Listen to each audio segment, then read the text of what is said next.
Shalom. This is Hashabath returning with part 6, the final segment of this wonderful study called Yawam Hashabath, and I've titled it Yawam Hashabath, a time to celebrate.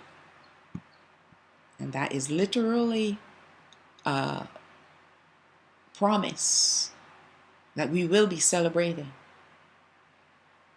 It is not only a time of celebration here on the earth, weekly and yearly, but at the ending of the age, and you'll see it. You will see it.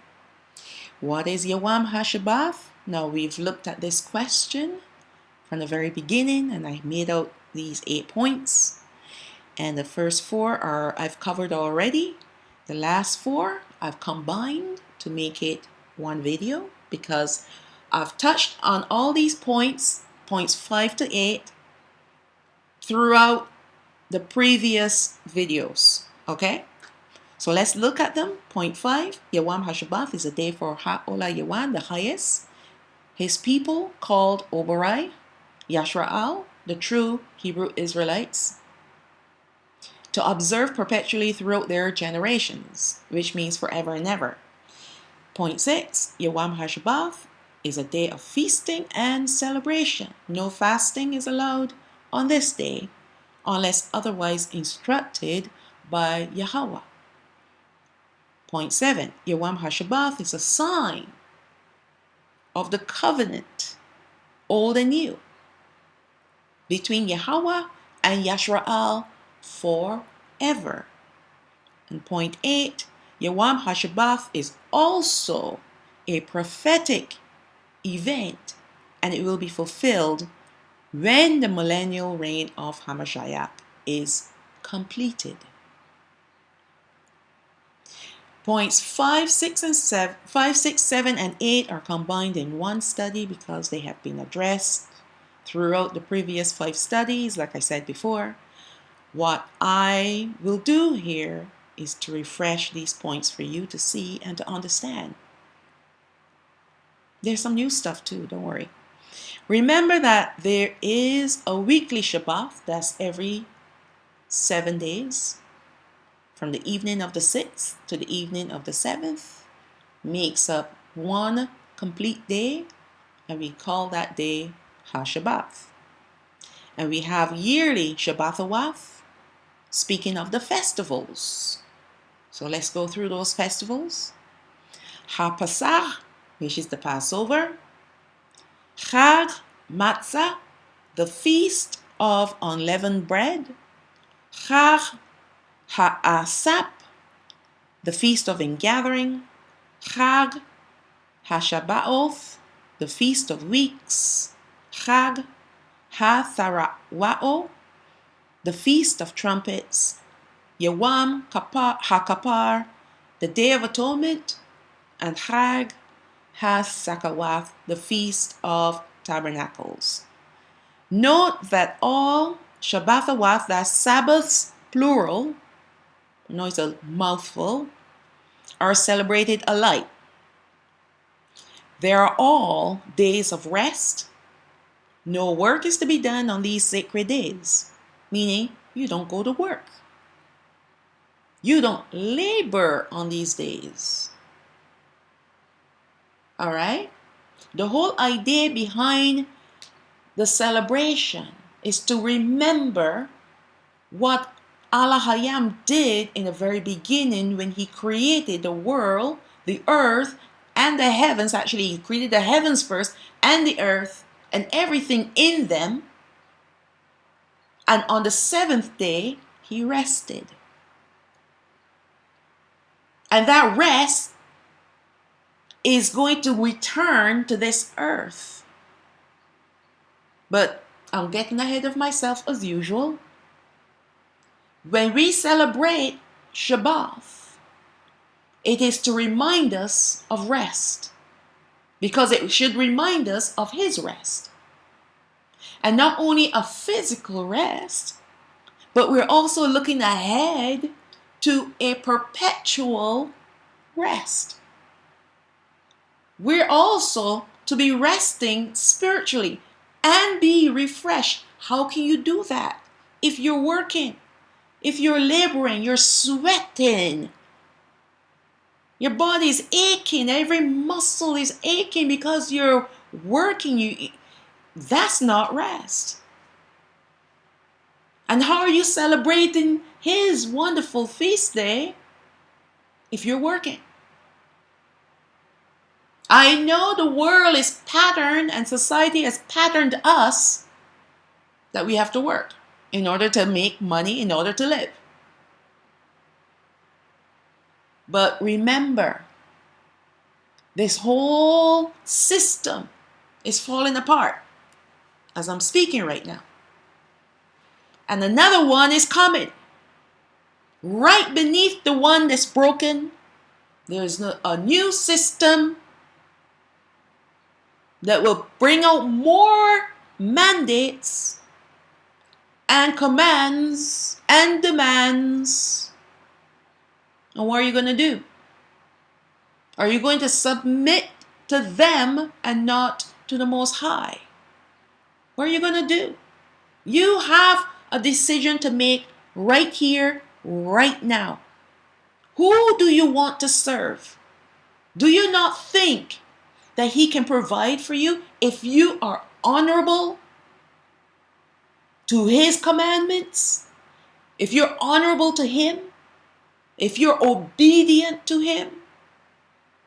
Our forefathers were disobedient. Do you know what they said? Can the Most High furnish a table in the wilderness? That's why they didn't want to leave Matzarayim, and He killed those ones off there. He killed them there, the ones that didn't want to leave. And even when they got to the wilderness, seeing His miracles every single step of the way, because He came as a pillar of fire and by night and a pillar of cloud by day, that in itself is a miracle. They went through the Red Sea on dry ground. That is a miracle. They saw the enemies being washed away. That is another miracle. What about the judgments that they saw in Goshen, in Matzarayim? All those were miracles because they were preserved from 6 of those judgments.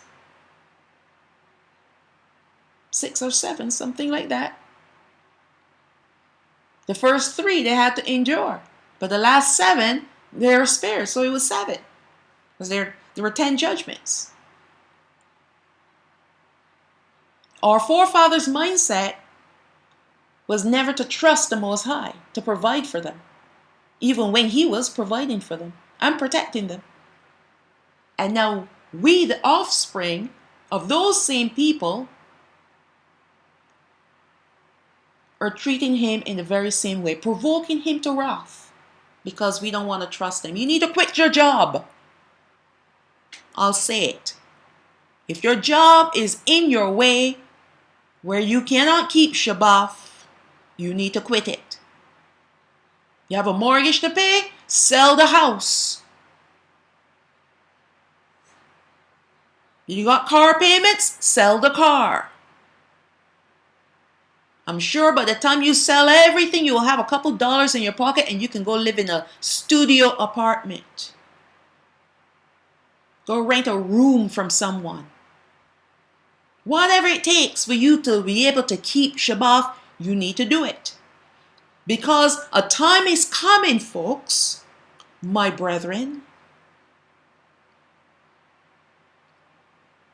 A time is coming where He is going to return, revisit this earth with judgments. And you don't want to be here. And that time is so close. Because where He is leading His people is to their eternal rest. The southern kingdom first, and then the northern kingdom. And you have to prove by your efforts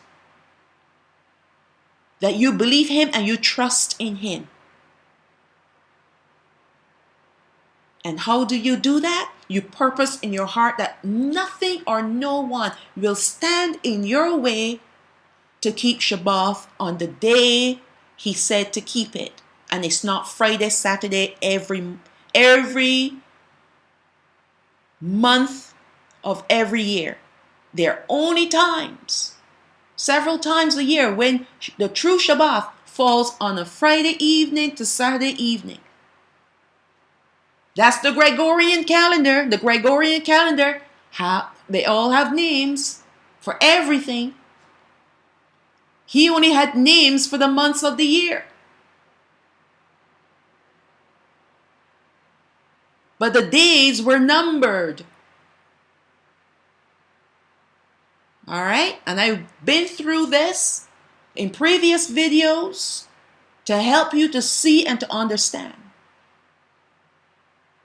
that you cannot keep Shabbat on a Gregorian calendar. You have to keep it on his calendar. Otherwise, you'll still go wrong. You're still submitting yourself to them, the devils. All right? And I've said my piece. Quit your job. Sell your things. Get rid of them. You can't take them with you. You can't take anything in this world with you except the clothes on your back. And not even, and when you're dead, you can't even take those. And when he comes for us, yes, we're going with the clothes on our backs, but he's going to switch those out. You don't even need a pair of shoes because there are no shoes needed where we're going. Remember what he told Masha with the burning bush. Take off your sandals, for the ground that you're walking on is holy. And we're not going to an unholy ground, we're going to a holy ground. So we don't need to wear shoes. When Yawam saw, that's John. No, I'm not talking about baptizer, I'm talking about John, the apostle. When he saw Hamashiach, was he wearing shoes? Has he ever worn shoes in his glorified form? No. He wore shoes here on the earth. So we don't even need a pair of shoes. So don't even worry about shoes. And don't worry too much about your clothes either. He's going to give us new clothing. Glory is going to be the clothing. Light. All right, let me move on. I've said my piece. Because the Shabbat is all part of the covenant. All right? Enough said. Okay, let's move on. There are all days of rest. No work is to be done on these sacred days. Let me pause there again. Because I did say in the last video, I showed you how Mashiach came and taught us that there was nothing wrong when you are in a situation and you are helping another person because there's a dire need. In other words, you can do good on Shabbat even if you break it. You can do good. But you're doing good on behalf of a person because the Father has led you there. Remember, Hamashiach only did what the Father told him to do. So when he broke Shabbat by healing the people, the Father led him to do that. So when he leads you to do something good on his behalf, and it causes you to break Shabbat, that's fine. That's permitted. He is Adawan, master of Shabbat. That's the only exception to breaking Shabbat. But saying that you have a mortgage to pay is not a reason to break Shabbat. That is your pleasure. Your house is your pleasure. What does that have to do with the Most High? Absolutely nothing. There's also no fasting allowed on Shabbat, which includes Yawam HaKapar, the Day of Atonement. I know the Jewish people, and many of us have taken, including me, because I didn't know any better, but I've been taught otherwise, that we're not supposed to be fasting on Yawam HaKapar, the Day of Atonement. That is not called for a day of fasting. No, it's not.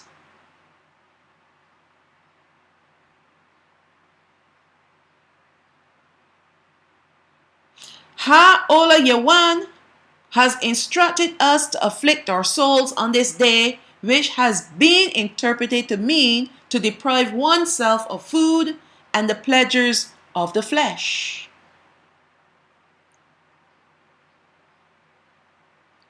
To afflict your soul means to, yes, you deny yourself of your pleasures. But that's what you do for Shabbat anyway. You're not supposed to have sex with your partner, with your husband or your wife, depending on the gender. You're not supposed to be playing video games, playing soccer, playing football, whatever the case may be. You're not supposed to be doing your own thing on Shabbat.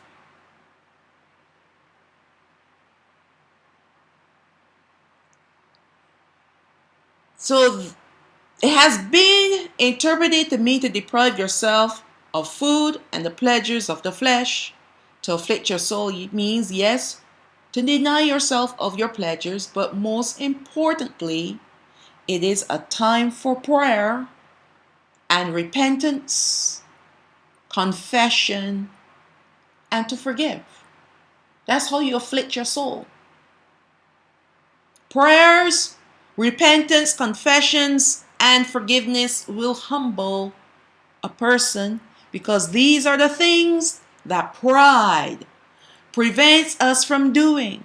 It is a fight to do these things without earnestness that truly will afflict our souls.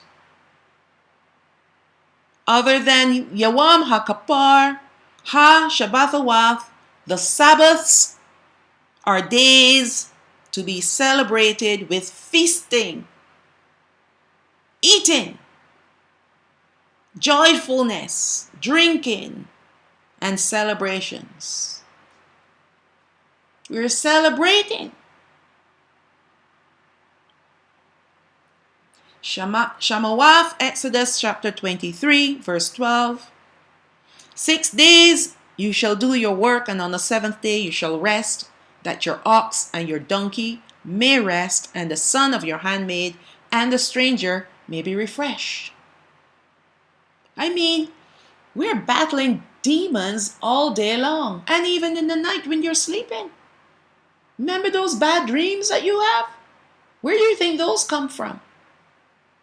You know how your grandmother used to say, you probably ate something bad? It has nothing to do with food. It is all spiritual warfare. Even while you're sleeping, the demons are fighting to enter into you, or to bring certain ideas to your mind, certain thoughts, whether lust or fear. It's always one of the two, lust or fear. While you're sleeping. That's why you need to pray before you go to sleep. And when you pray, let me recommend this to you. Seal up the portals that you may have opened up throughout the day, whether by watching something you're not supposed to watch, or by listening to secular music, even Christian music. Don't listen to that garbage. They're singing about Jesus. Who's Jesus? That's Tammuz. Those are demons. He stopped me from listening even to Christian music.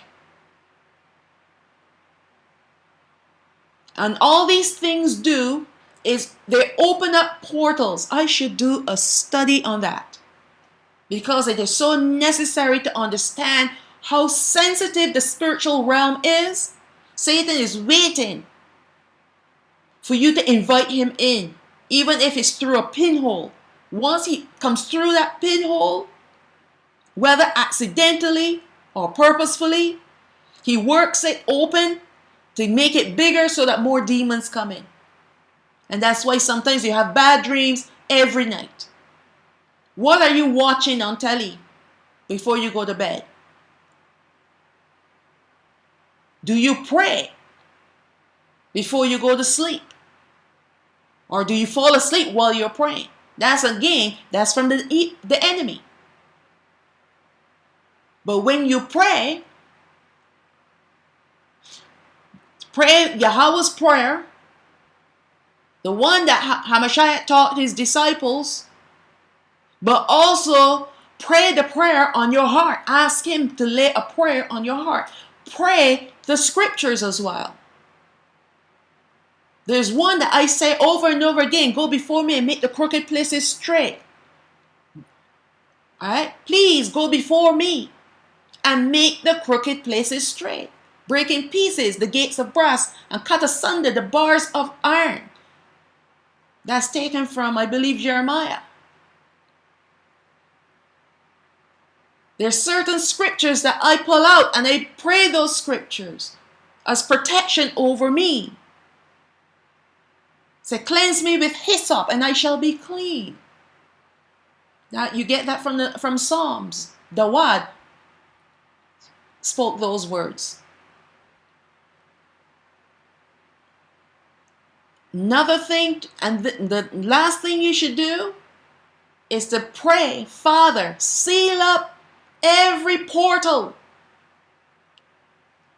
that's been opened up, whether accidentally or purposefully, because of disobedience. That's when it's purposeful.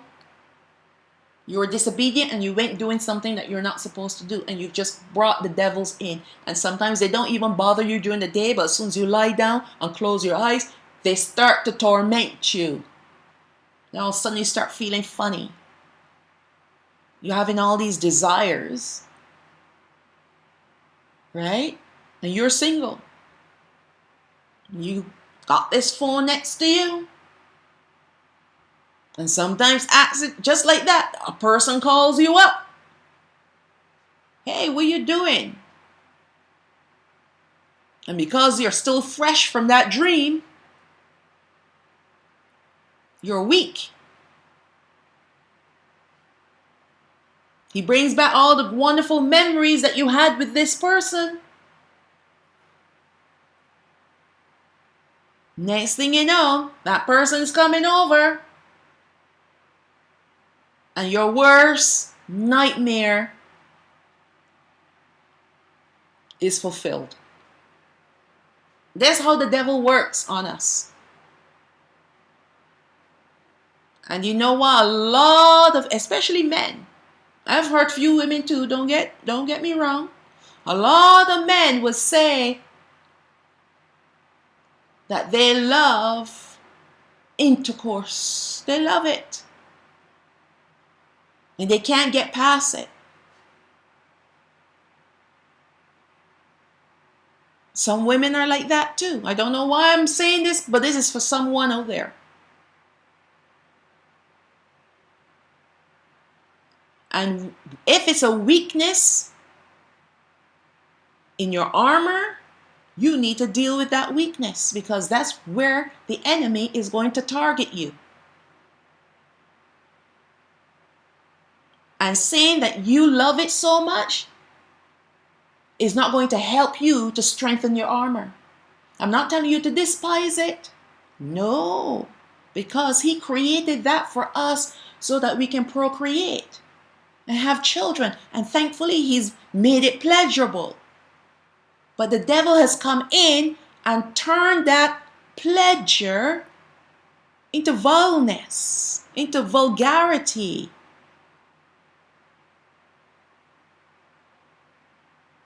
All right? You need to get a handle on that. You need to pray that the Father seal up those portals before you close your eyes. Those spiritual portals that you have opened up, Father, seal it, even the ones in me. I pray, seal it. If I accidentally open up any portals in me, seal those up and seal up the ones around me too. And I go to bed and I go to sleep. All right? So when you wake up in the morning, you've had a good night's sleep, you can give praises and you're refreshed. But more importantly than that, when you celebrate Yawam Hashabath and you restrict yourself from your own pleasures and only worship Him, not only are you physically rested, but you are spiritually refreshed. And so you are set to deal with the battles for the next day. In fact, it doesn't even wait for the next day. 1 minute after Shabbat is over, then you see the devil rampaging. But that's all right because you got strength now. Your energy levels are being raised up. But imagine you don't take that time to be recharged by the Ruach HaKadosh, and you're fighting the devil and his minions with no energy. You're in the red, and you've gone past red. No, there's not even a color. Your whole battery is expired, blanked out, blacked out. You have nothing left, no reserves, nothing. No wonder some people, they decide, you know what, I'm just going to end my life. You have nothing left. And even though they say they're believers, they actually go and try to take their own lives. Some are successful, thinking all I need to do is get myself out of here. But out of here and go where? Suicide is not an answer to anything, any problem. Because you go from one problem to a worse problem, and that problem, the worst problem is going to be eternal, living in the lake of fire because you took your own life. Your life is not yours, it belongs to the Father. He breathed that life in us, and only He can take it away. And when bad things happen and people are killed, whether by accident or murdered, it's unfortunate, but these things happen. And there are consequences that cause these things to happen. But whatever the situation is, in which I don't really want to get into, when you take your own life, that's it. That is it. All right. Verse 13. And in all things that I have said unto you, be circumspect, and make no mention of the name of other gods, neither let it be heard out of your mouth. You're celebrating Shabbat, but you're calling on other gods. If you don't want to call Him Yahweh, at least call Him Yah, or call Him Abba, or call Him Father, if you want to be safe. But don't call Him God, and don't call Him Lord. You're calling on another God. You're calling on idols. Verse 4, 3 times you shall keep a feast unto me in the year. Shamawat 34, same Exodus, verse 21. 6 days you shall work, but on the seventh day you shall rest. In airing time and in harvest you shall rest. Verse 22. And you shall observe the feast of weeks, of the first fruits of the wheat harvest, and the feast of ingathering at the year's end.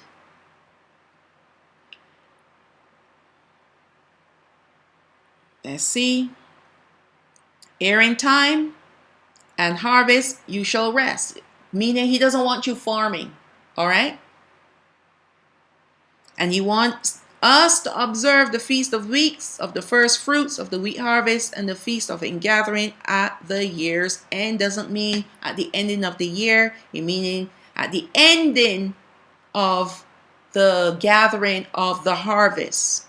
The final harvest, which will be the fruit harvest. All right? That's usually around October. And that's not the ending of our year. Although those other people celebrate that time to be the ending of the year. I don't understand the math. He already told you what the beginning of the month is. It's Abayab. So the ending of the month the ending of the year will have to be the month before that. All right? Common sense. And that's why I put that in there. Leviticus chapter 23, starting from verse 1. And Yahweh spoke unto Masha, saying, Speak unto Habanai, the children of Yashrael, and said unto them concerning the feast of Yahweh, which you shall proclaim to be holy convocations, which is a time for an assembly where you're reading his word. Even these are my feasts. 6 days shall work be done, but the seventh day is Sabbath of rest, a holy convocation. You shall do no manner of work therein. It is Hashabath of Yahweh in all your dwellings. Now, I've read these scriptures in previous lessons, but there's a reason why I have re-included them because of this. After commanding Habanai Yashrael about Hashabath, Yahweh always went on to command them about his feast days.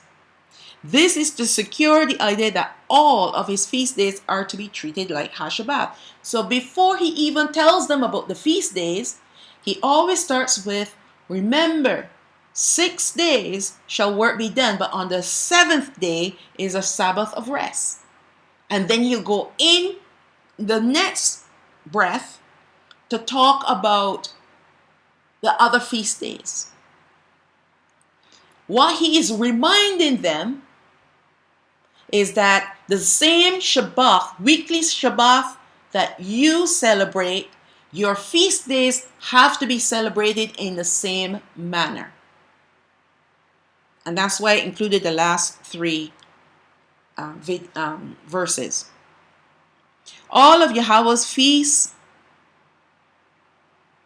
days and his Shabbathawath all entailed eating, drinking for both the priests and the people.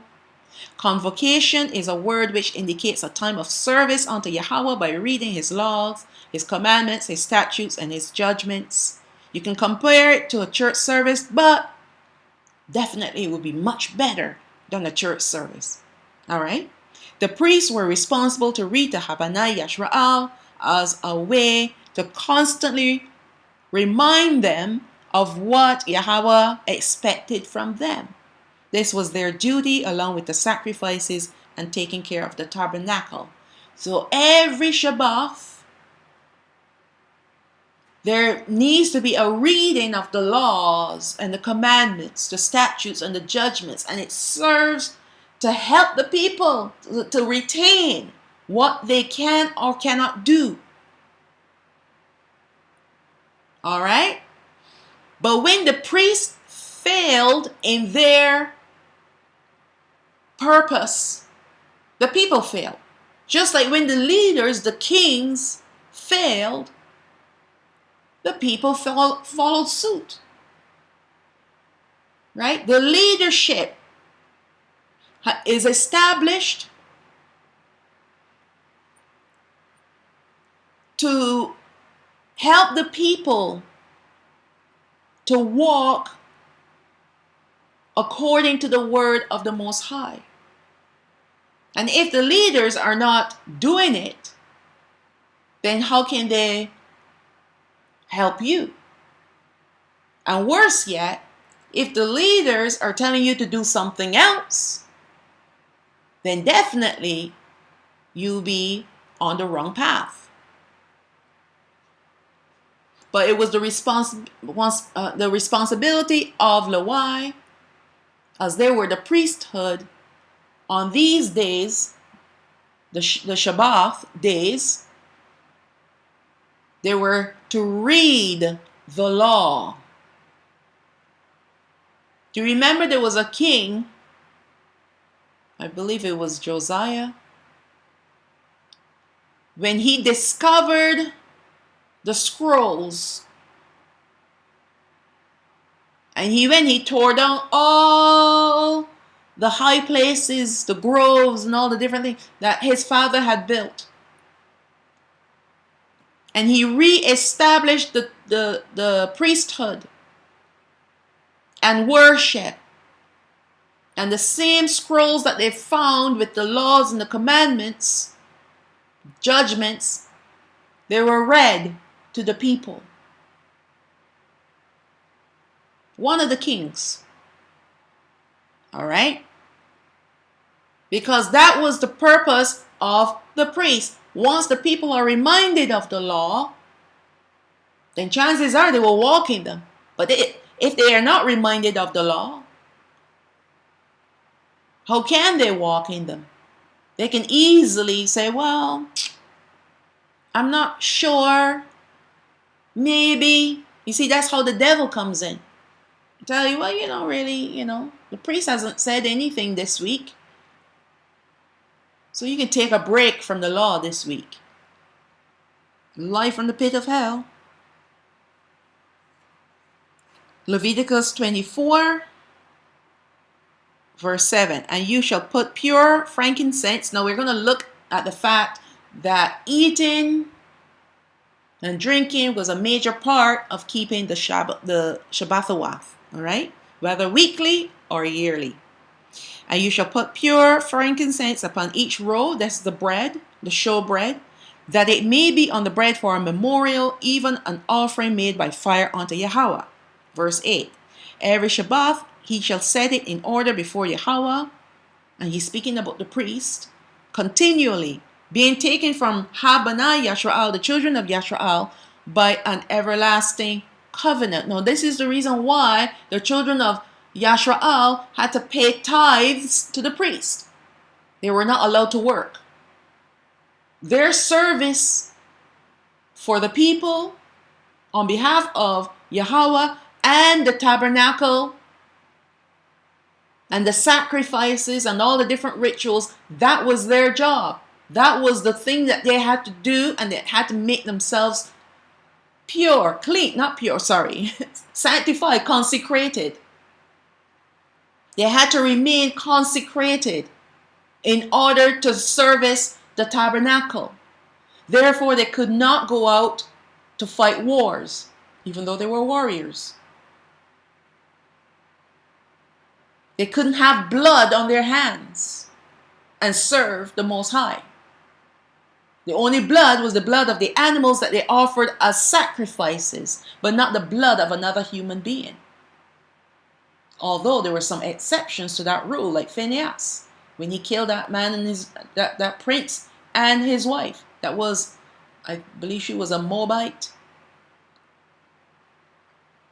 One of those other tribes.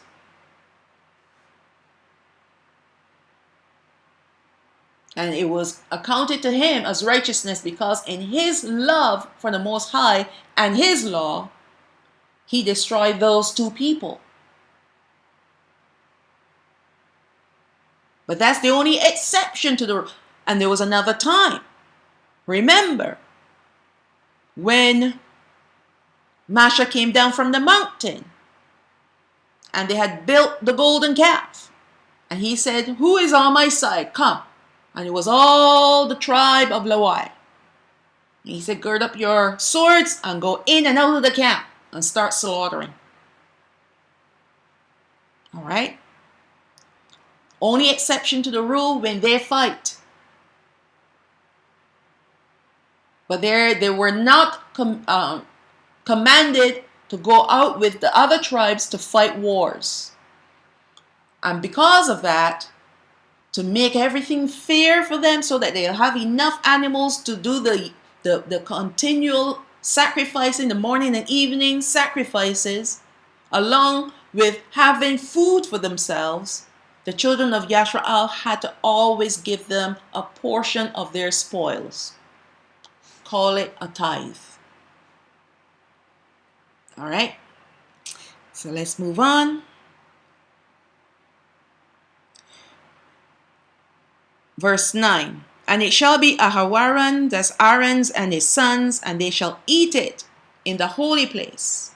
For it is most holy unto him of the offerings of Yahweh made by fire by a perpetual statute. So that bread, once it's offered before Yahweh, it is considered holy. In fact, anything that was offered before Yahweh was considered holy, whether it's meat or bread or wine, anything that was offered before him was considered holy. Leviticus 23, verse 37, these are the feasts of Yahweh, which you shall proclaim to be holy convocations, to offer an offering made by fire unto Yahweh, a burnt offering and meat offering. And when you hear meat offering, it's not meat as in from an animal. It's speaking of barley or flour, right?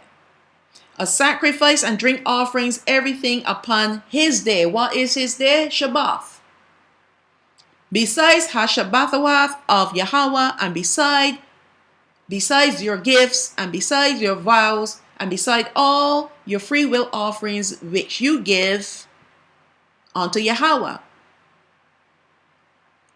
So I want you to see that there were feasts made with offerings, burnt offerings. That is the actual animal, all right, was offered as a burnt offering. Then you have the flour, either in the form of a bread or flour itself. Then you have the sacrifice, which is another sacrifice, whether it is one for atonement, free will offering, which he mentioned below, and you have the drink offerings. All these things are given to him on his day. A portion goes to him, a portion goes to the priest, and the people get the rest. And what they were supposed to do after the sacrifices were made, the blood was sprinkled, then the people will sit down and eat the sacrifice, eat the meat, eat the bread, and drink the wine. All right?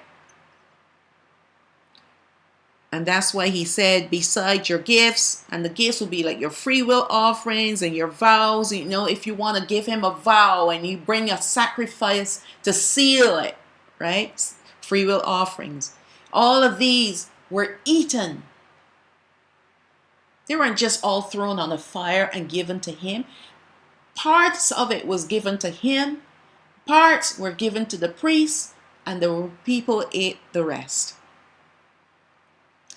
Bamadabar, Book of Numbers, chapter 29, verse 7, and you shall have on the 10th day of this 7th month a holy convocation, and you shall afflict your souls. You shall not do any work therein, but you shall offer a burnt offering. That's why I included that scripture before, to show you that when you offer a burnt offering, you also partake of that burnt offering. You eat of it.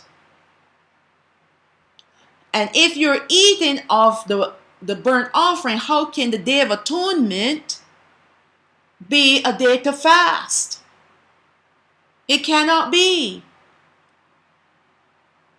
Fasting, you do your fasting on any other day, but not on his feast days, not on his Shabbath. Okay?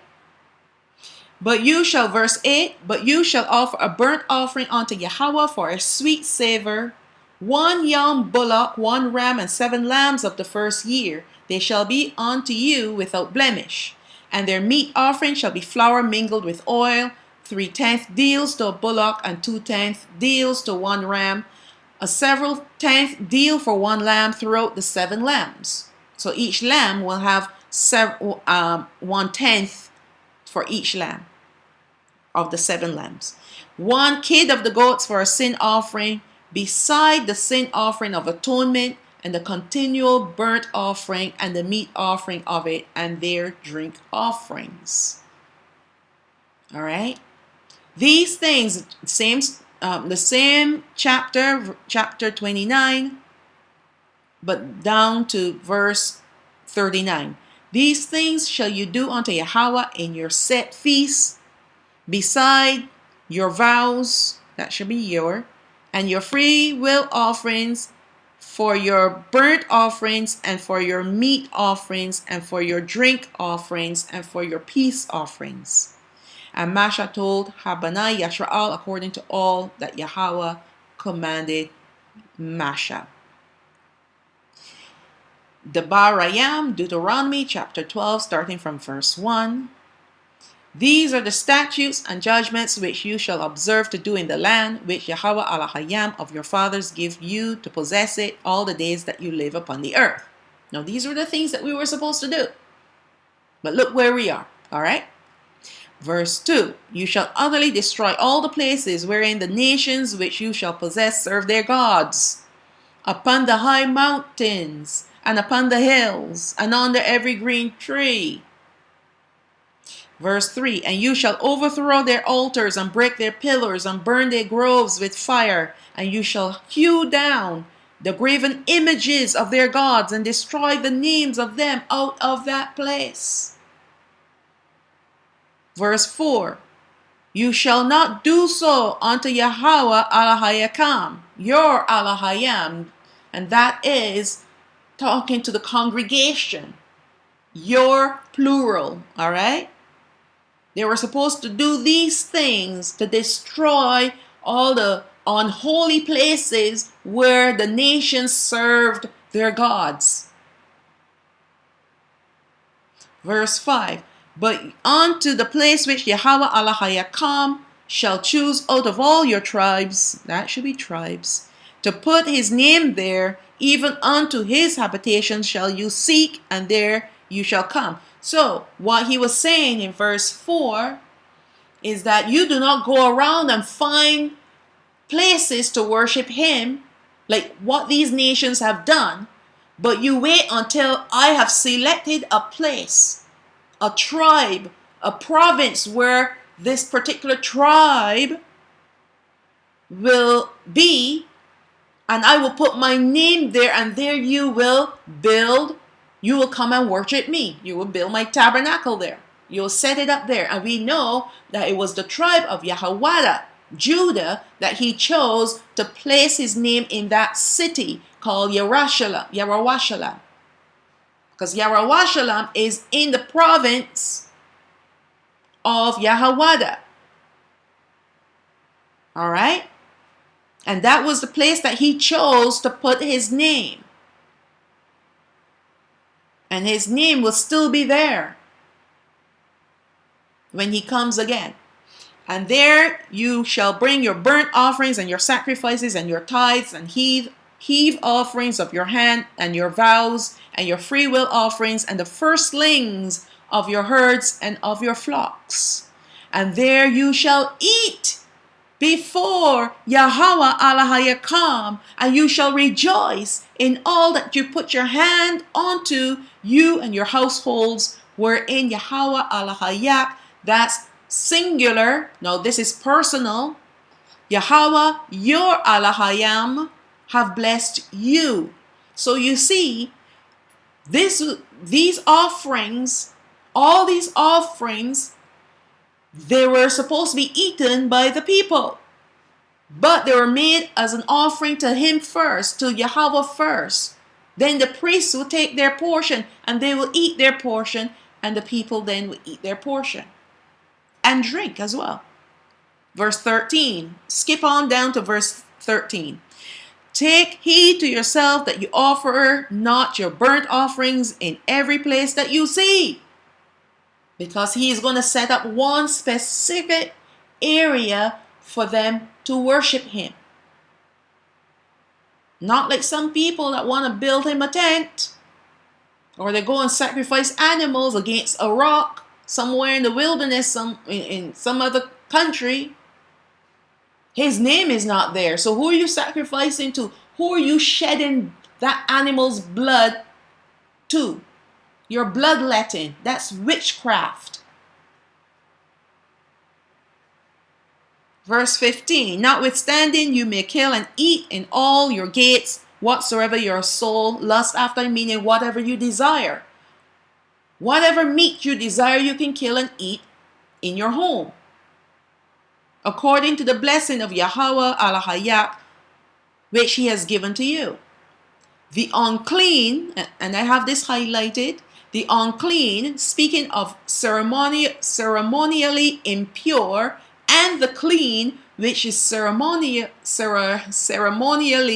pure, tongue twister, may eat thereof as of the roebuck and of the hart. So the roebuck and the hart, they're like deer, a type of deer. They're not sacrificial animals, so they're considered impure, but not in the same category as unclean animals like the pig and the camel that cannot be eaten. These animals can be eaten because they fit the definition of clean. But when it comes to the ceremonial animals, the sacrificial animals, which would be the cow, the bullock, the goat, the sheep, all right, those are considered ceremony sacrificial animals, and they're considered clean as well.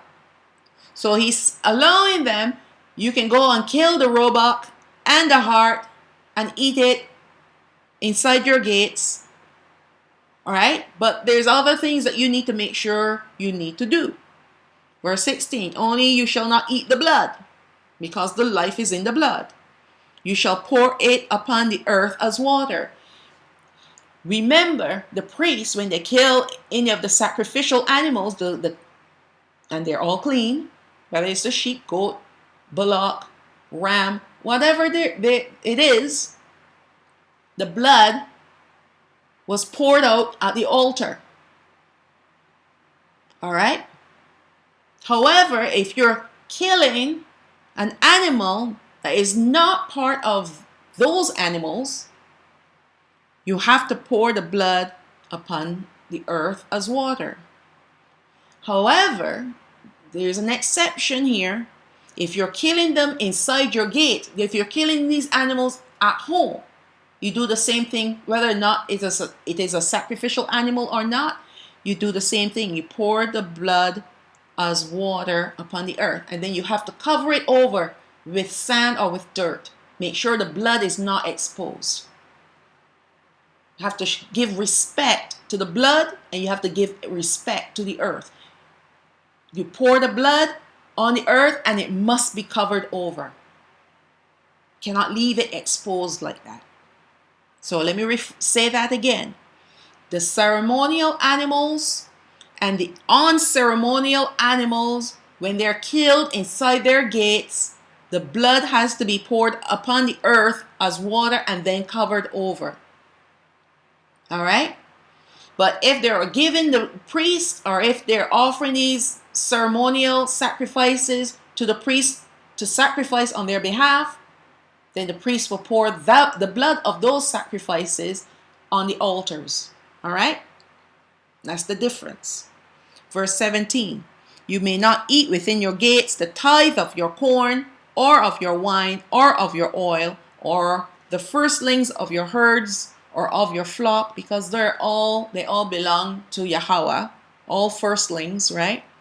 nor any of your vows which you vowed, nor your freewill offerings or heave offering of your hand. But you must eat them before Yahweh. You see, you eat these things. So when you're given a tithe of your corn or of your wine, of your oil, or you're bringing the firstlings of your herds or your flock, and your vows and your freewill offerings and your heave offerings, those are things that you're giving unto Yahweh. They have to come to the priest. All right? And then he said, you must eat them before Yahweh al-Hayak in the place which Yahweh al-Hayak shall choose. You and your son and your daughter and your manservant and your maidservant and the Lewite that is within your gates, and you shall rejoice before Yahweh al-Hayak in all that you put your hands into. A time of rejoicing. You eat and you drink and you give praises to the Most High for all that he has done for you, for all his provisions, his protection. All right? But the key word here is eat. So the feast days, as the word so indicates, is a time of feasting. Even the Day of Atonement is a day of eating. But it is a solemn day. It's the only day that is a solemn day. That's why it's called a Day of Atonement and not Feast of Atonement. All the others are called feast. Now we drop down to verse 21. If the place which Yahweh al-Hayak has chosen to put his name there be too far from you, then you shall kill of your herd and of your flock which Yahweh has given you, as I have commanded you, and shall eat in your gates whatsoever your soul desires or lust after. And he's talking about the firstlings of the herd. Verse 22, even as the roebuck and the hart is eaten, so shall you eat them. The unclean and the clean shall eat of them alike. So however you treat the unclean, when you kill them, you do the same thing to the roebuck and the deer. Right? So you spill the blood and you have to cover the blood. Cover it up. Drop down now to verse 27. And you shall offer your burnt offerings, the flesh and the blood, upon the altar of Yahweh al-Hayak, and the blood of your sacrifice shall be poured out upon the altar of Yahweh al-Hayak. And here we go again. And you shall eat the flesh. You shall eat the flesh. So eating was a major part, or is the major part, of celebrating his feast days and even the weekly Sabbath. Okay? The book of Jubilees, chapter 2, starting from verse 17. Now we're talking about the Sabbath being a sign for us, Yashrael. And he gave us a great sign, Yawam Hashabath, that we should work 6 days, but keep Sabbath on the 7th day from all work. All the angels of the presence and all the angels of sanctification, these two great types of angels, he has told to tell us to keep Hashabath with him in heaven and on the earth. Verse 19, and he said to us, look, I will separate to myself a people from among all the peoples, from among all the nations. And these shall keep Yawam Hashabath, the day of the Sabbath, and I will sanctify them to myself as my people, and will bless them, as I have sanctified it to myself. Even so will I bless them, and they shall be what? My people, and I will be their Alahayam. That is covenant. That is the covenant there. When he says, they shall be my people, and I will be their Alahayam. That is covenant. And the sign of the covenant is keeping Sabbath. A great sign. He didn't even say sign. He said great sign. Verse 20, I have chosen the offspring of Yaakov from among all that I have seen, and have written him down as my firstborn son, and have sanctified him to myself forever and ever. and I will teach them, meaning the offspring of Ya'okab, Yawam Hashabath, that they may keep Shabbath on it from all work.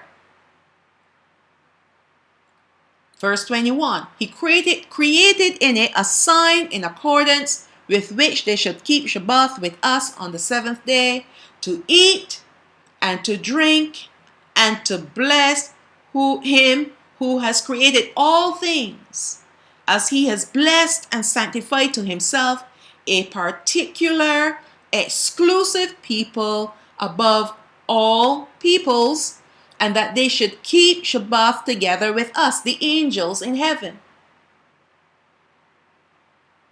Now, these three, in fact, starting from verse 17, all the way through to verse 21, is abundantly clear what he's saying here. I cannot emphasize it anymore. It is clear, abundantly clear. He chose us to keep Shabbath with him throughout our generations. Forever and ever. There's no exception to that rule. And I know I said there's an exception when he tells us to break it to do his will, but I'm not talking about that. I'm talking about you keeping Shabbath because he has commanded us to keep Shabbath. That's his business. When he instructs us otherwise, that's his business. That's not included here. But we are told to keep Shabbath throughout our generations. But we make excuses why we can't or why we shouldn't. And then when you do, you keep it on the wrong day. Verse 22, he caused his commands to rise up as a sweet odor, acceptable before him all the days. So when he speaks, his words is like an odor. And it's an order. It goes out and it performs and it returns to him fulfilled. Has to be fulfilled. It does not return to him empty. Verse 26 of the same chapter, chapter 2.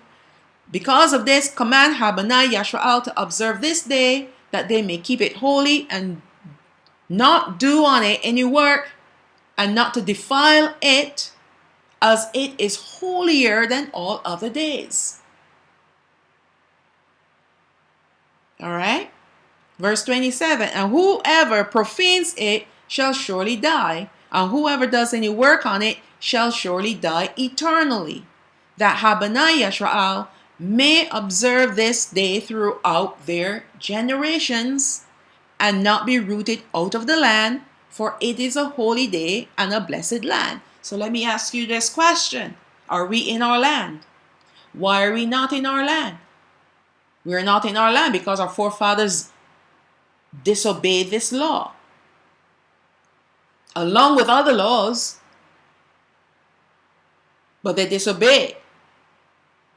And now, some of us are still walking in disobedience of this law.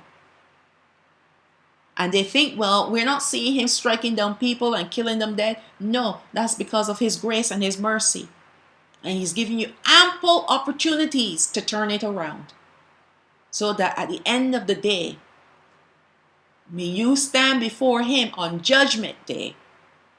And he said to you, your name is blotted out of the book of life. You can't ask him why. You will already know, I've been a bad boy or a bad little girl. I've been living disobediently, breaking his commandments, disobeying his Shabbath. Well, the command to keep Shabbath. You will know. He wouldn't even have to explain it to you. All your badness would just come before you. And no matter how much you plead, you beg, your name is blotted out, it will not be written back in. He's not going to write that name in. That's why he's given us ample of opportunities now to get it right. Ample opportunities. Now we drop down to verse 31. The creator of all things blessed it, meaning the Shabbat, but he did not sanctify all peoples and nations to keep Shabbat. No, he did not. He sanctified us. He set us apart. But Yashra'al alone, them alone, he permitted to eat and drink and keep Shabbat on the earth. So there you go again. Shabbat, feast days, are all about eating and drinking and celebrating. Verse 32, and the creator of all things blessed this day, which he had created for blessing and holiness and glory above all days. Verse 33, this law and testimony was given to Habbanai Yashra'al as a law forever to their generations. Are we upholding that law? Now, this law, people will say, well, Hamashiach fulfilled it. No, he has not fulfilled Shabbat. Not yet. And even when he do fulfill it, we're still going to be living in it.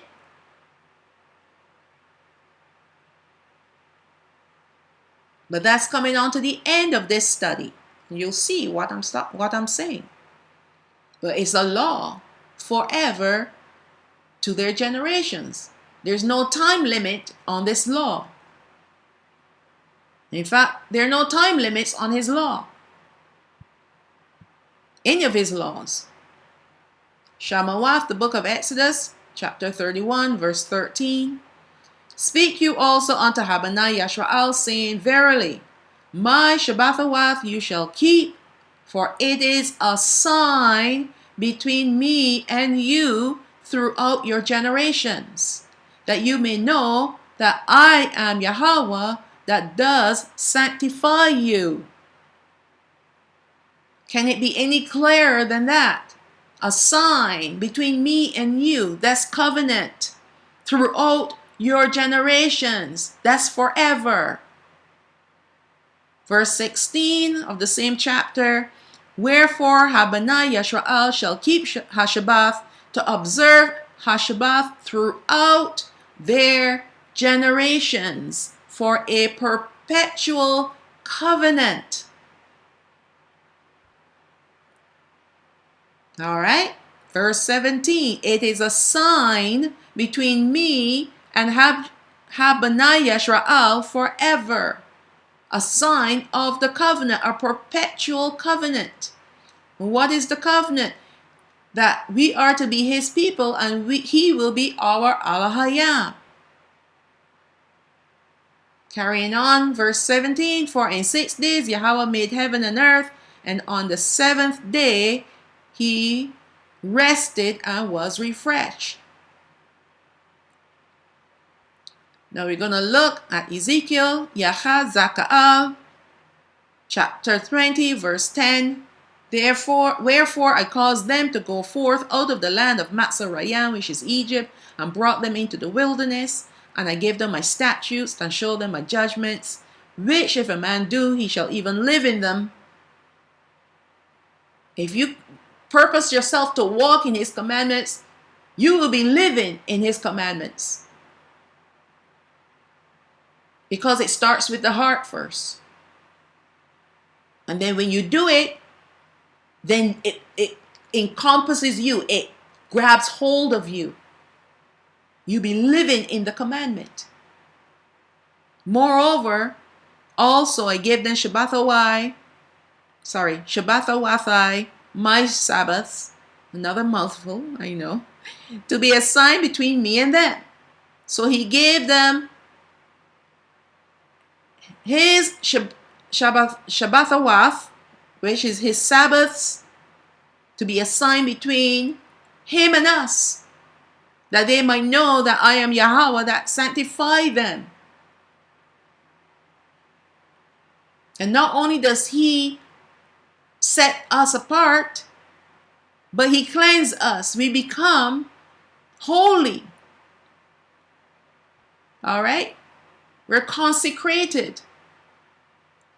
Verse 13, but Habanai Yashraal, the house of Yashraal, the children of Yashraal rebelled against me, because that's what Habanai is, the children of Yashraal, rebelled against me in the wilderness. They walked not in my statutes, and they despised my judgments, which if a man do, he shall even live, sustain life, live prosperously, be quickened, be restored to life or health in them. He shall live in them. Right? So his life takes on a whole different meaning when you walk in his commandments. And Shabbatha Wathai, my Sabbaths, they greatly polluted. Then I said, I would pour out my fury upon them in the wilderness to consume them, because they broke his Shabbath. And not just one, they broke the Shabbath of the land. And possibly the feast day Shabbath as well. But we know for certain that they broke the weekly Shabbath and they broke the Shabbath of the land. We know that for certain. Verse 14, but I was wroth for my name's sake that it should not be polluted before the heathen in whose sight I brought them out. Yet also I lifted up my hand unto them in the wilderness that I would not bring them into the land, which I had given them, flowing with milk and honey, richness and sweetness, which is the glory of all lands. And you know what? That is going to happen again. He is not bringing any rebels to his land. He's not returning for rebels. No, he's not. He's done. All right? So if you think you're going to have a little trek in the wilderness and get it all right, all correct, you got something else going on in your brain that's not right. Anyone that's left behind, that's it. You're done. Only death is your way to the land. And if you die in righteousness, if you repent and you die in righteousness, if you're martyred, then you have an opportunity to be resurrected to life and serve with Hamashiach for 1,000 years. That's the first resurrection, where death has no, you will not see the second death. All right? But if you insist on being rebellious, then you will perish and you will be thrown into the lake of fire where all the devils and everyone else will be. All right? Verse 16, because they despised my judgments and walked not in my statutes, but polluted Shabbathawathai, my Sabbaths, for their heart went after their idols. Nevertheless, my eyes spared them from destroying them. You know how many times he wanted to destroy them in the wilderness? And the reason why he didn't destroy them is, one, Masha prayed for them, and two, he knew there was coming a generation that would despise the idols of these same people. And that's why he tolerated them. Neither did I make an end of them in the wilderness. But I said unto their children in the wilderness, walk you not in the statutes of your father, neither observe their judgments, nor defile yourselves with their idols. I am Yahweh, Alahayak, your Alahayam, singular, personal. Walk in my statutes and keep my judgments and do them. And hallow Shabbathawathai, and they shall be a sign between me and you, that you may know that I am Yahweh Alahayak. All right? He tolerated our forefathers and he gave them all that he gave them. He gave them more than what we had. We haven't even received a third of what they received. We were born in captivity and lived in captivity all our lives. We've never known what freedom is. But these ones, they had freedom They had a promised land, a land flowing with milk and honey, richness and sweetness. They had it all. They had his protection. People around them were afraid of them. They were the head and not the tail. They had it all. And yet they did all the things that he said not to do. Broke his commandments. Broke his covenant. And we today,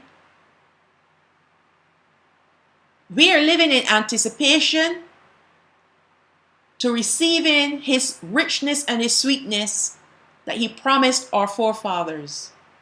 Because we're not living in richness and sweetness right now. That's a given. That's a serious given. We don't even have a land. Not yet. We're living in the lands of our captivity. All right? But one day, if we, as his people, rise up and declare that we will no longer walk after the statutes of our fathers, neither observe their judgments, or defile ourselves with their idols, if we do that, if we purpose ourselves to walk in the Father's way, obeying him and him alone, then we will receive the promises that he made to our forefathers, even beyond the ones that were in the wilderness. I'm talking about Abraham, Yitzhak, and Yaakov. We'll receive those promises. But it starts with you purposing in your heart that you do not want to go after your forefathers' idols. Some of you still got the golden calf in your heart. It's called Mammon. But I will not go there again. I've spoken about it way too many times. Jubilees chapter 10.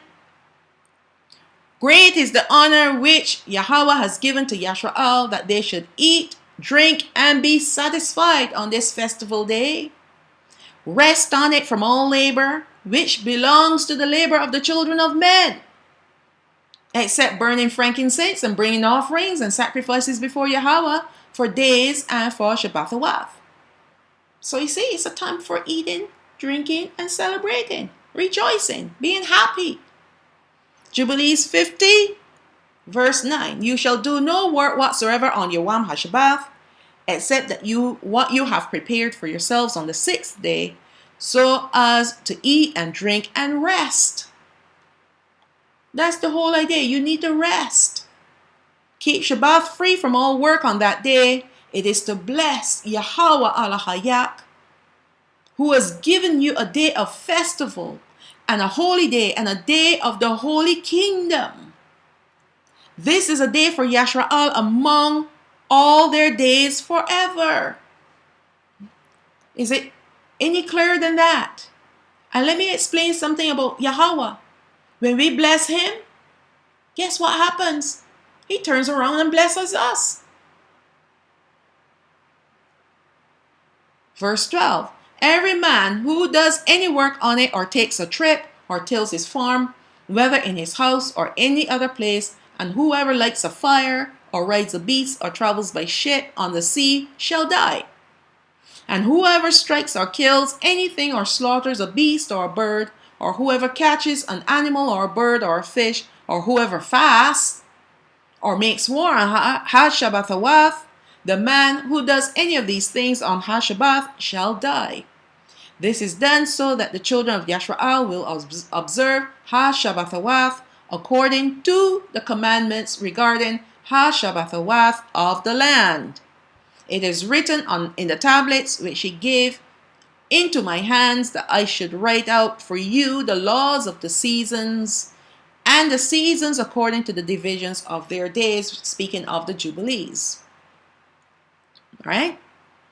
I've already gone through this verse in a previous lesson, so I don't need to go through it again, but I'm just reminding you that he said no fasting. All right? We know that Hamashiach, so now we're going to go, now we're looking to the future for the fulfillment, which is the last point, point 8, the fulfillment of the Shabbath. We know that Hamashiach will return to the earth to reign as Malak, king, for 1,000 years. This is known as his millennial reign, where the world would be at peace and all nations will be flowing to Yerushalayim to bring their offerings. When Hamashiach starts his reign as Malak, it will be the 6,000th year of the earth in real time. After his 1,000-year reign, the earth will bring the years total to be 7,000 years. This is the equivalent to 7 days according to the testimony of the heavens. The completion of a week leading to the time of eternal rest or the eternal Shabbath. So you see how this happens? You see what's going on here? Why Hamashiach has to come for the 1,000 years? There are 2 reasons why. He had to come to fulfill the Shabbath and also to do what Adam failed to do. Adam failed to live 1,000 years, which is 1 day, according to the testimony of the heavens. So he had to come along with us to fulfill that 1 day, according to the testimony of the heavens. Thapala 90, which is the Psalms, chapter 90, verse 4, for 1,000 years in your sight, speaking of the Most High, is as yesterday when it is past, and a watch in the night. So 1,000 years here on the earth is the equivalent of 1 day in the heavens. All right? 2 Peter chapter 3, verse 8, but beloved, be not ignorant of this one thing, that 1 day with Yahweh as 1,000 years, and 1,000 years as 1 day.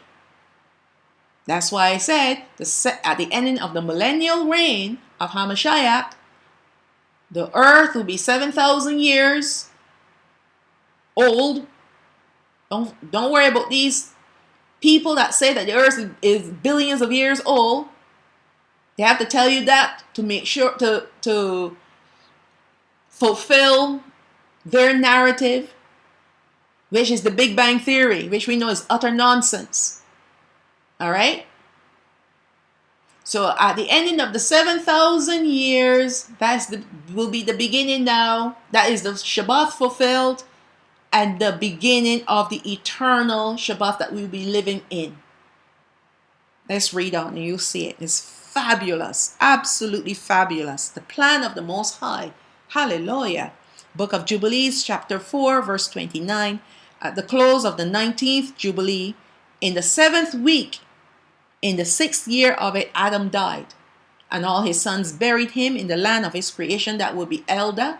I know in the previous slide, I think in the previous lesson, part 5, yes, where Sawath, which is Seth, went into the cave of treasures, and they claimed that that's where the bodies of Adam and Hawa were kept. Whether his body was in that cave or not, whether he was buried in the land where he was created, which is Elda, it really does not make an impact on the information that the Father wants us to realize, to understand. These books, all the books, including the Bible, have been tampered with.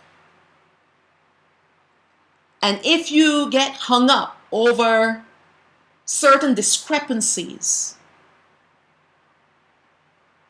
that does not affect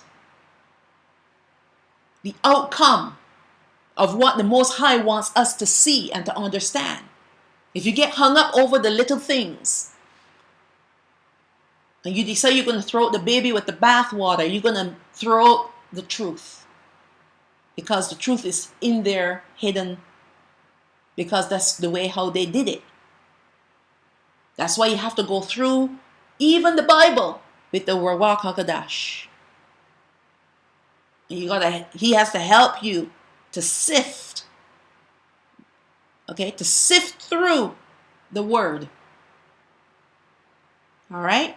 So regardless of whether Adam was buried in Elda or he was kept his body was embalmed, I don't know what they did. They would wrap him and put spices and stuff like that. That was the way how they did it. And he was kept according to another book, I think the book of Adam and Hawa, I think the second book of Adam and Hawa. Whether it was done that way, it's not relevant. All right? So let's not get hung up over things that aren't relevant to the truth that we're searching for. So let's look at verse 30. This is the truth that we're searching for. Verse 30. He lacked, meaning Adam, 70 years of 1,000 years because he died when he was 930 years. Because 1,000 years are as one day in the testimony of the heavens. Therefore, was it written concerning the tree of knowledge, on the day that you eat of it, you shall surely die. I know many times before, when I began studying the Bible, I was a little nub, all right? Studying the Bible and wondered, wait a second, the Most High said that in the day that you eat of the tree of knowledge of good and evil, you will die, and yet Adam lived for 930 years. Was that an error? No, it's not. And do you think the pastors of these churches will explain this precept to you? No, they will not, because they themselves don't know. All right? Because of this, he did not complete the 1,000 years, but instead he died during it. So when he died at 930 years, he died 70 years short of 1,000 years. So that meant that prophecy was fulfilled because he died during the day according to the testimony of the heavens. It was still one day in the heavens when he died. The day wasn't over yet. And that's why Hamashiach has to come along with us that will be living on the earth and fulfill that 1,000 years to bring a close to the age, the ending of the age, and the start of the new. It's a wonderful time to be alive, guys. A wonderful time to be alive.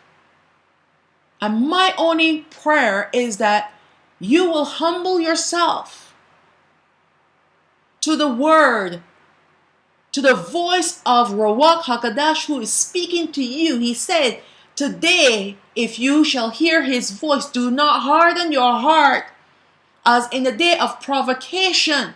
Do not harden your heart.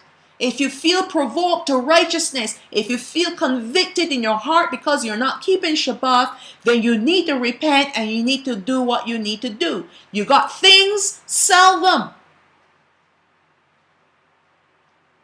And get out of Babylon. The whole world is Babylon, I know. I know. It's a system. It's not a country. Get out of the system.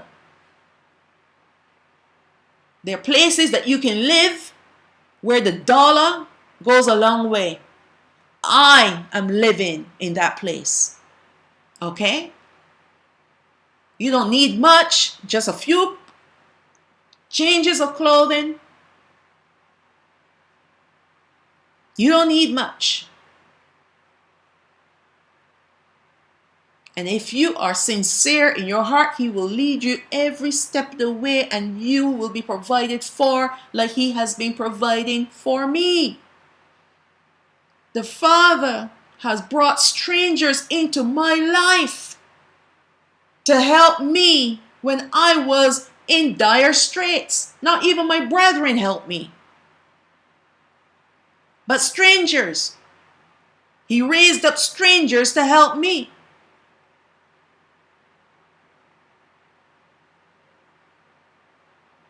All right? So I am not speaking a word that has not been active in my life when I tell you that he will provide for you. I am speaking truth because he has been providing for me. I purposed in my heart that I don't want to go back to where my forefathers were and where I've been in the church. I don't want to go that route ever again. I said I'd rather take the new route that I don't even know. He had to show me, literally, take me by the hand and show me step by step which way to go. And now he is giving me the opportunity, so you don't have to go and fight and figure things out, because I've done all that work already. You can come and easily walk. All right? Walk, and the information is there. The knowledge is there. The Ruach HaKodesh is there. You don't need to go and try to figure things out.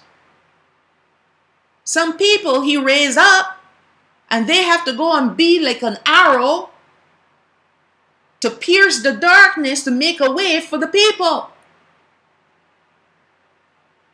So that you don't have to fight the darkness, because it's already been done. You just need to walk and be obedient. No, I'm not tooting my horn or anything, because let me tell you, I fought him. I didn't declare myself as anything. I have no title except my name, Hadassah. All right? I'm nothing. I'm just a servant. And my joy is to help his people. That's all I ever want to do. Ever wanted to do from day one when he raised me up. All I ever wanted to do is help people. Help people. Because I know it brings pleasure to his heart when we help one another.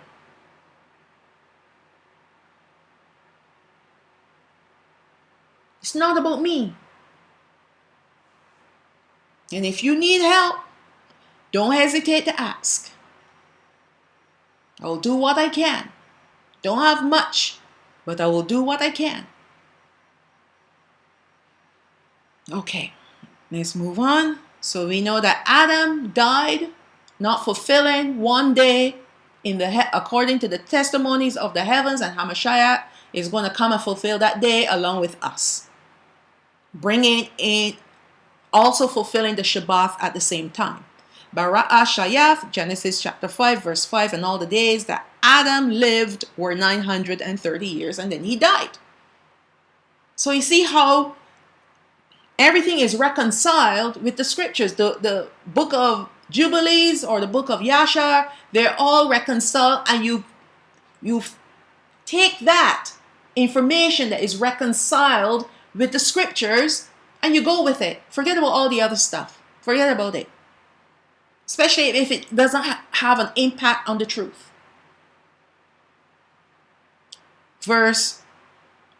Second Hanawak, chapter 31, verse 1. Adam has life on earth, and I created a garden in Odan in the east, so that he should observe the testament and keep the command. I made the heavens open to him, so that he would see the angels singing the song of victory, and the light without shadow. So Adam, because he was light, he had spiritual eyes, and nothing was withheld from him. Remember, when Adam was in glory, when he was light, the angels trembled before him, because he was made in the image of the Most High. But when Adam lost his light, Adam trembled before the angels, because now he's made lower than the angels. Verse 3, and he was continuously in paradise. And the devil understood that I wanted to create another world, because Adam was Adawan, meaning master on earth, to rule and to control it. That was the world that he created, which was the earth. Verse 4, the devil is the evil of the lower places. He made himself a fugitive from the heavens as the devil, and his name was Satan, the accuser. Thus, he became different from the angels, but his nature did not change. His intelligence as it applied to his understanding of righteousness and sinful things. When he fell as the devil, his power was not taken from him. All right? Just remember that he has power, but when we are walking in the light, we have power even over him. But when we're in darkness, he has power over us. Verse 5, and that's why he tries to get us into darkness, because he knows that's one place where he can dominate us, persecute us, right? And even destroy some of us. But once we're in the light, he can't come in there. That's why I say you need to pray. We all need to pray. Verse 5, and he understood his condemnation and the sin that he had committed before. Therefore he devised a thought against Adam, in which he entered and seduced Hawa, but did not touch Adam, because Adam had the command, but not Eve. But Eve should have been submitted under Adam. But Adam did not pass on the command to her. Even though she knew about the command, he did not enforce it. He was there next to her when she was being tempted. He did not enforce the command.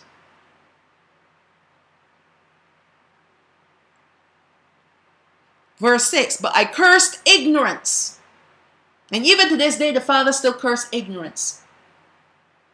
Because ignorance means that you ignore whatever it is that you're supposed to do or not to do. You ignore. You just want to do what you want to do. However, what I had blessed before, I did not curse. He blessed the man and the woman when he created them. He didn't curse them. The curse came upon them because of disobedience. That's what happens to us when we are disobedient to him, and we have to go through a lot of troubles and trials and tribulations, and then we go to him complaining. But it's not him that's doing it to us. It's us allowing the devil to do it to us because we are disobedient to him, to the Most High. I did not curse man. This is same verse 6. I did not curse man, nor the earth, nor the other creatures, but I cursed man's evil results and his works. All the evil works that we do, bringing about evil results, that's what he curses. But he don't curse us, man. He curses what we do. Now we go to chapter 32 of the same book, 2nd Hanawak. That's the book of Enoch. I said to him, now this is what he's saying to Adam. You are earth, and into the earth from where I took you, you shall go. And I will not destroy you, but send you back from where I took you. So he told him, because of the transgression, you're going to go back to the earth. Adam was created to live forever. If he had eaten from the tree of life, but he didn't. He ate from the tree of knowledge of good and evil. So he became a mortal. All right. Then verse 2. Then I can again receive you at my second presence, at my second coming, at the millennial age, at the millennial reign of Hamashiach. He did not do away or destroy them like he is going to do with Satan and his minions and those who follow him. All right, where they're going to go into the lake of fire. That's where they're going to be destroyed. He didn't say that to Adam. He said, I'm going to send you back to the earth, and when the time is right and I return to the earth a second time, right? And this was spoken even before he came the first time. When I come back to the earth the second time to set up my kingship on the earth, then I'm going to raise you up. Then I'm going to bring you back. Isn't that awesome? All of us that Okay, I'm not, all the people, I had to rephrase myself, all the people that die in righteousness will see life again. They'll be raised up to life again.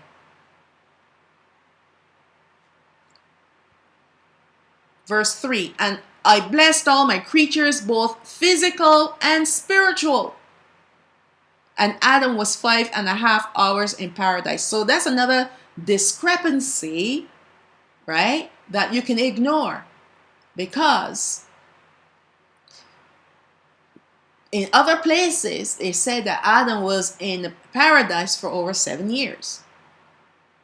But it doesn't impact the truth that we gleaning from this scripture, this book, this historical book. It's not scripture, it's historical book. All right? It does not take away from the truth. Verse 4, and I blessed the seventh day, which is Hashabath, on which he rested from all his works. Now we drop down now to chapter 33 of the same book, second Hanawat, the second Enoch. And I appointed the eighth day also. Now this is the key thing that shows you about what I was saying before about Hamashiach. When he comes again the second time, it will be 6,000 years. The 1,000 years will bring us to 7,000 and the end of the week. And usually at the end of the week, you start day 1 again. But this time, it will not be day 1. It will be day 8. Hallelujah. A new day. It will be a new day. Day 8. That will be perpetual. There will be no ending to that day. That is the Sabbath fulfilled. And we'll all be living in it. A new day.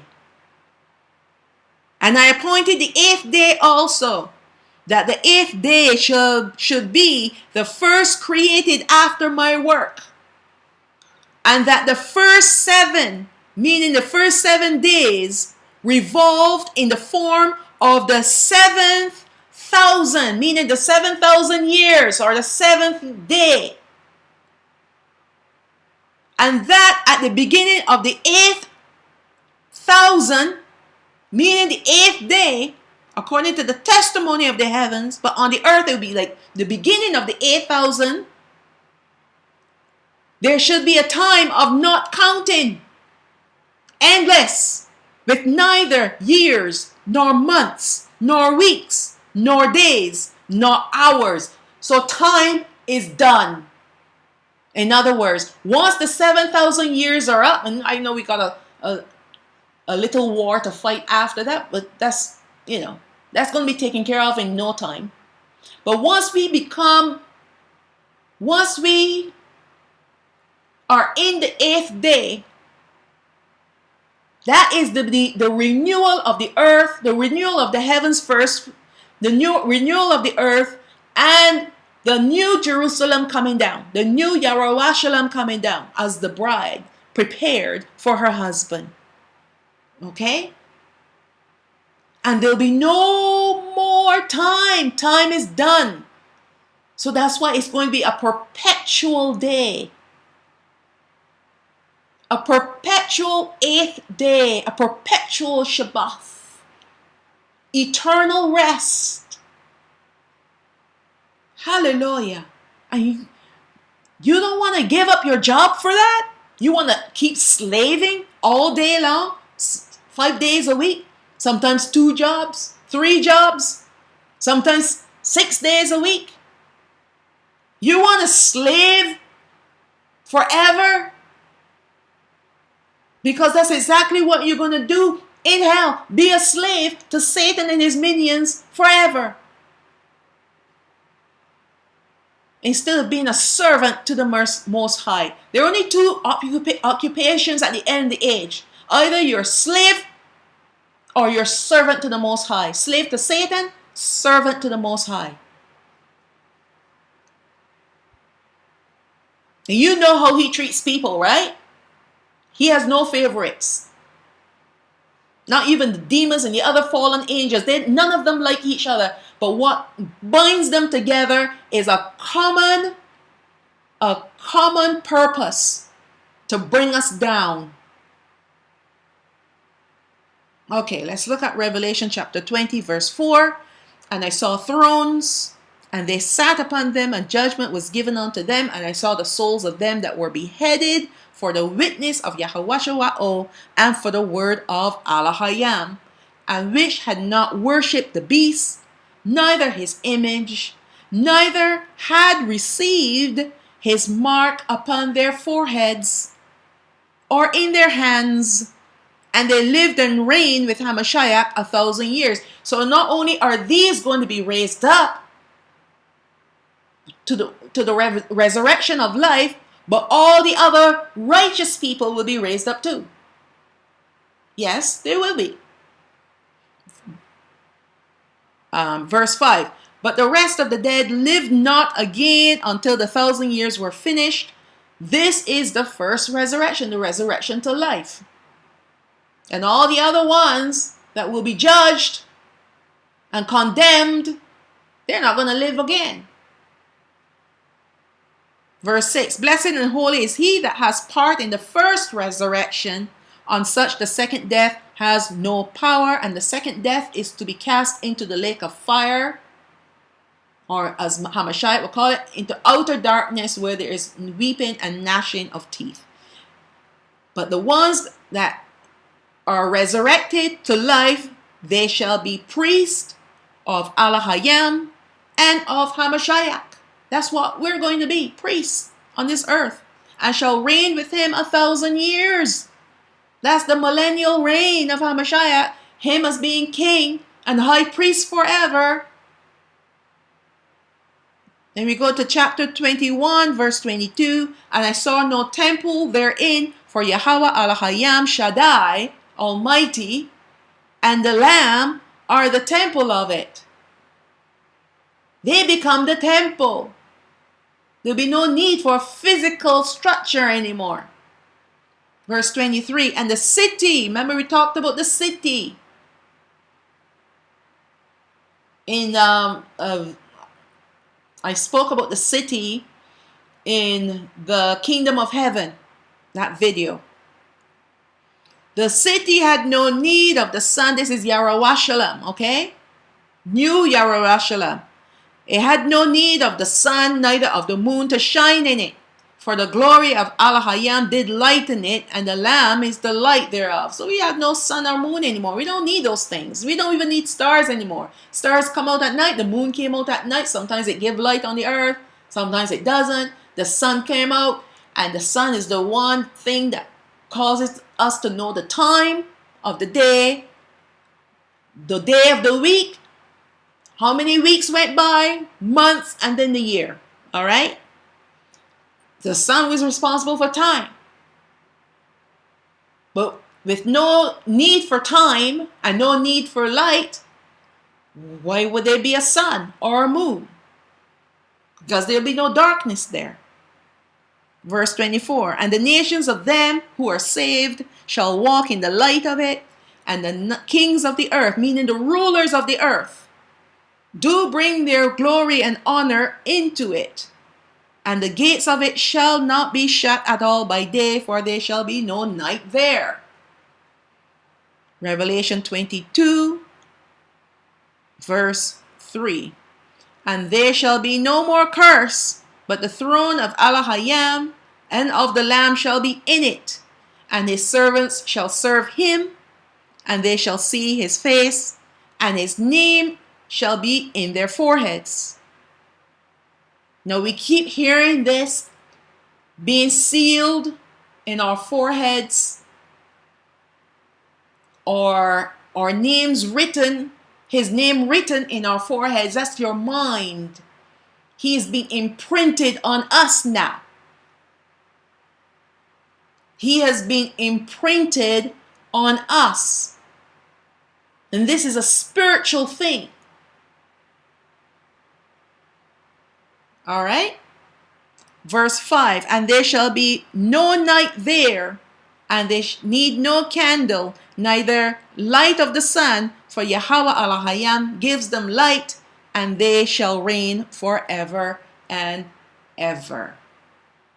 Hallelujah. What a way to end this series. What a way to look forward to what's coming. Yes, we're living in a time when everything feels so topsy-turvy, so uncertain, and there's so much evil. Oh, like you see so much evil out there now.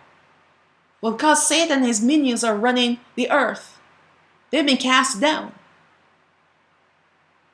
And it's only a matter of time before his systems are put in place and be raised up, but not before the southern kingdom is taken. And then the northern kingdom will start their exodus into the wilderness. The Father has full control of the time and the events. They can try to force the events, but it will not come to anything. But right now, the Father is speaking to his people. His Ruach is speaking to the hearts and the minds of his people, saying you need to repent. And you need to get back to the basics. And what are the basics? You got to come into covenant with me. And you got to know what that covenant is all about. And you need to keep the conditions of the covenant. Otherwise, you're going to lose out in the end. And there are no excuses. None whatsoever that are acceptable to him. Either you believe or you don't believe. But this is what is waiting for us. A time to be in a perpetual covenant with him and to be in an eternal rest with him. A time of great glory, peace, love, light. And the things of this earth is nothing compared to what he has for us. There's no comparison. I can't even find a comparison to compare glory to this earth. Glory to the things of this earth. There's nothing to compare it to. But as you read and know what is coming for you, coming for all of us, that purpose in our hearts to obey him, that should be sufficient to raise your hopes and to raise your faith and your belief so that you will do the right thing. Because you're seeking after something better than what? A house made of bricks and mortar? Glued wood? Chip wood? A job that you have no security in? No jobs are secure anymore. Money? They're doing away with money. It's all going to be digital. So what are you going to do with all that money that you're saving up in the bank? Better spend it now while you can. Because once that system's set up, that credits, they call it, the credit system is set up, and you don't dance by the beat of their drum, they're going to take everything away from you anyway. And what are you going to do? Tell me, what are you going to do? Either you're going to start dancing by the beat of their drum and give up the kingdom, or you should, if my recommendation, don't wait for them to come knocking on your door. Get rid of all your assets right now. Get rid of all of your assets. Sell out. Remember the rich man, the young rich man? What did the Most High say to him? Sell your goods and give to the poor, and then you'll have treasures in heaven. Then come follow me. But he couldn't do that because he loved his possessions. He had mammon in his heart. So all the different things, all the commandments that he kept from his youth up, He was keeping it not onto Yahweh, he was keeping it onto the idol in his heart. But when you can sacrifice all for him, now you're speaking his language. You may not have to give all away. You may need some to travel to get out of the place where you're in, because I'm telling you, they're coming after us. Satan is going to send his minions after us. If you don't get out of the way. And that's the ending of this wonderful series. Wonderful, wonderful series. And I have more, don't worry, that I'm working on. I started a new one called The Kingdom of Heaven. Actually, I finished it. And I'm getting ready to start a new series. And I will bid you at this point of time, shalom, shalom. My prayers are always with my brethren. I pray for you every single night. Or every time he places you on my heart, I pray for you. That you will do your due diligence. You will do what he says to do. All right? So I bid you shalom, shalom. May the Most High bless you and keep you. May he cause his face to shine upon you. May he be gracious unto you. And may he bestow all his love and his blessings and his shalom upon you. Shalom, shalom.